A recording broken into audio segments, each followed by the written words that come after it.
So the Community Voice Project is part of what we do through our nonprofit. And the basic idea is we're working with local community members who are on fixed incomes or are marginalized. It's a lot of seniors, but also people who are on just on different social assistance. They may be on disability, on welfare, and we work with them to provide vegetables, educational skills, and enhancement program, and really just working on developing community capacity.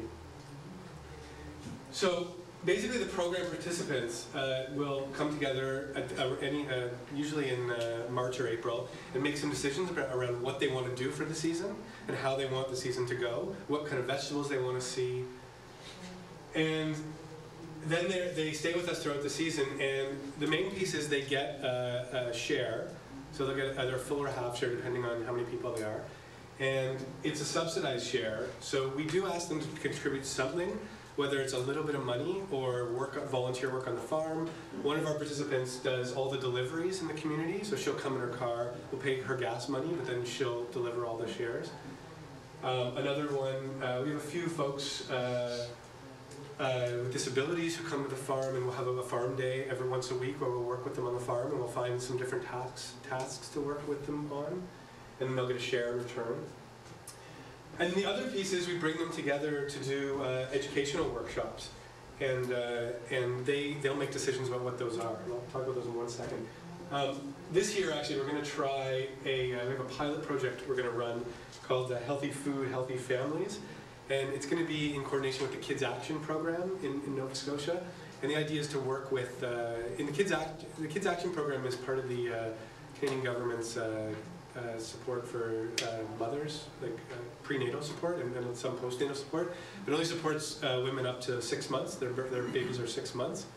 So we're trying this pilot program. We're going to take some of those women or families who have children just past 6 months and integrate them into our program. So they're not eligible for the certain benefits anymore. So they're going to get food from us, and then they're going to participate in all the educational programs with us as well. So the educational program, I'll just say a quick word about that. So as I was saying, from mid-April, participants will come together and make some decisions about what they want to do. And then throughout the summer, or throughout this growing season, we'll bring people together and we'll do workshops again. We've done in the past everything from computer literacy, health, social advocacy. We had a lawyer come in once and talk to them about their rights on social assistance.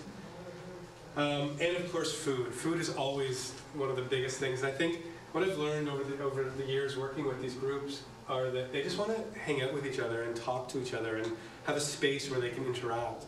So, I mean, this was our final event last year. We did they wanted to do pie making, so we came together and we made all the pies from scratch. And we did I think we did pumpkin, apple, and everything was from our farm. Something else. I forget what else we did. It was good. The apple pie was the best apple pie I've ever tasted. And I was just like, I said, I couldn't get over how good it was. Because I'd made them before and they were never that good. And then Erin, my partner, told me after, she said they dumped in 3 times the amount of sugar into the pie. If it works, it was good.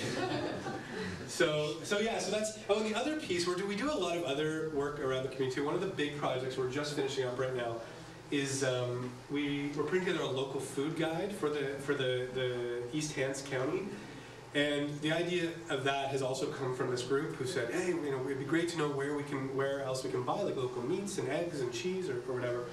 So we put together this guide, which is just at the printer right now, or the designer right now, looking at kind of why buy locally, what's the value of local food. And then there's going to be a map with a list of all the local options in East Hants County. So that's coming out of the nonprofit as well. So the last piece I just want to talk about really quick, and then pass the research, is the Garlic Festival. So we've run for the last 2 years in a row a Garlic Festival, which has been amazingly successful. And it started out just as an idea to have kind of an annual harvest festival to bring the community together. We live in a really rural community. Kennecook has about 300 people in it, and it's also the crossroads of a number of different communities. So, and there's really nothing going on there. It's one of these towns where, like, you know, people kind of pass through it, and then a lot of people are leaving. So anyway, so we thought, you know, hey, it'd be great to bring people together around the harvest. First year we had about 200 people. Last year we had over 450 people, which is amazing, considering there's like 300 people in the community. But we had a bunch of people come up from Halifax. We had some people from Yarmouth. We even had someone come from BC who was on vacation, who heard about it and came, which was just great. And we had workshops. We had a community marketplace where these are our community voice participants were actually selling some of the produce. They did a bake sale thing.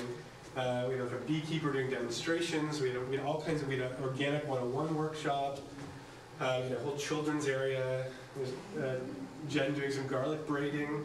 We had the wildebeests come and do some music. We had puppets and stilts and things.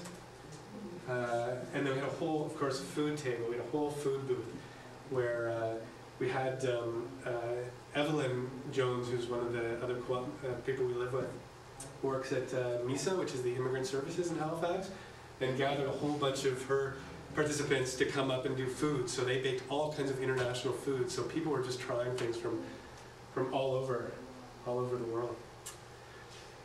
So I'll stop there. Serge, you're going to go for about 10 minutes, 20 minutes? We'll do that too. Okay, let me just...